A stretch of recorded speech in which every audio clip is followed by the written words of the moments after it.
About 14 years after Saul of Tarsus was saved, he joined his good friend Barnabas at the church at Antioch.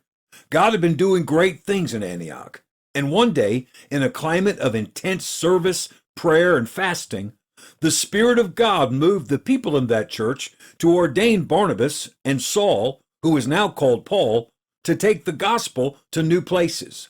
Paul and Barnabas set out on their mission to go throughout the world, witnessing for Christ, winning souls, discipling new believers, and starting new churches.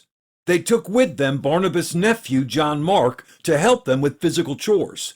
They traveled west from Antioch to the coastal town of Seleucia, where they boarded a ship and sailed to the island of Cyprus.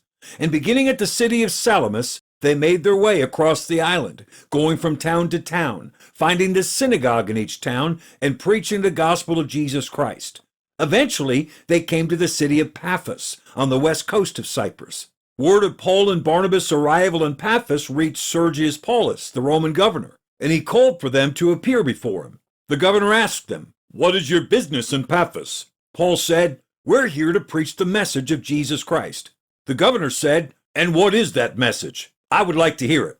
Paul gladly spoke up and shared the gospel with Governor Sergius Paulus. After Paul had spoken for a while, a man stepped forward and shouted, "Do not listen to these men, Governor! They speak lies!"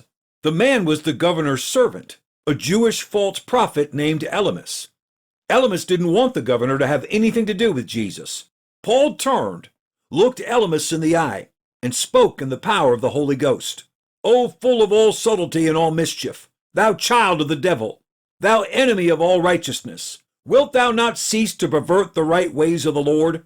And now, behold, the hand of the Lord is upon thee, and thou shalt be blind, not seeing the sun for a season." When Paul finished speaking, Elymas' vision went dark. He said, "I can't see. Please, somebody help me." The governor was stunned as he watched them lead Elymas away, and immediately Sergius Paulus put his faith in Jesus Christ. Their work on the island of Cyprus was finished for now. They left Paphos and boarded a ship. From there they sailed north to the country of Pamphylia, landing in the city of Perga. As they set foot on land, John Mark said, "Uncle Barnabas, I don't think I'm cut out for this. I'm going back home." Barnabas said goodbye to his nephew, and then Paul and Barnabas went into town and found the synagogue. Paul preached a clear message to the people there. Some Jews believed. Others got very angry. There were also Gentiles who welcomed the message of Jesus and were saved. Paul and Barnabas continued to the city of Iconium, then to Lystra and Derbe, drawing crowds, preaching the gospel, and seeing people saved. In Lystra, Paul healed a crippled man. He was also attacked by a mob and left for dead. But miraculously, he survived the attack. Soon, he and Barnabas began to make their way back, visiting the churches they had started as they went. After about a year of traveling, they arrived at the church of Antioch where they began. The other believers praised God as they listened to Paul and Barnabas testify of how God had used them in place after place. Not long after that, some false teachers showed up in Antioch, spreading dangerous doctrine. And Paul and Barnabas found it necessary to travel to Jerusalem to meet with the leaders there and get things straightened out. Then they returned to Antioch and continued working for the Lord. A short time later, Paul said, "Barnabas, what do you think about going back to the places where we established churches to see how they're doing?" Barnabas got excited. "Yes, let's do it." Paul said, "Great, let's get ready to go." Then Barnabas had an idea. "You know what? I'm going to ask my nephew John Mark to come with us. He's a little more mature now. Let's give him another chance." Paul shook his head. "I don't think that's going to work." Barnabas said, "Come on, Paul, he'll do better."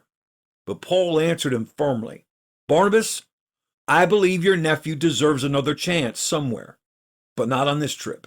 He's not going." Both men were dug in, and the dispute got pretty heated. Before they were done, Barnabas and Paul had decided to not go together.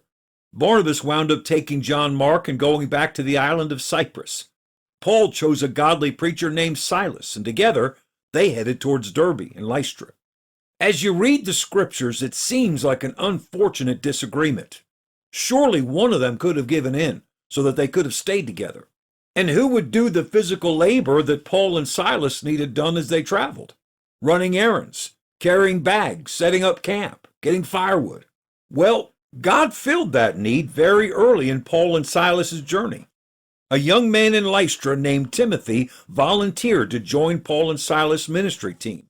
Timothy would become Paul's main trainee in the ministry, his most trusted assistant, and the man who would carry on for Paul after Paul's death. Who knows? Perhaps Timothy would not have seen the need if John Mark had been with Paul. God did eventually use John Mark greatly, but in a different role. God had a job for Timothy to do, and he had a different job for John Mark to do. Ministry conflicts and disagreements can be difficult and confusing, but God knows what he's doing. Christian, trust the Lord. Follow him. Don't get bitter. Stay the course.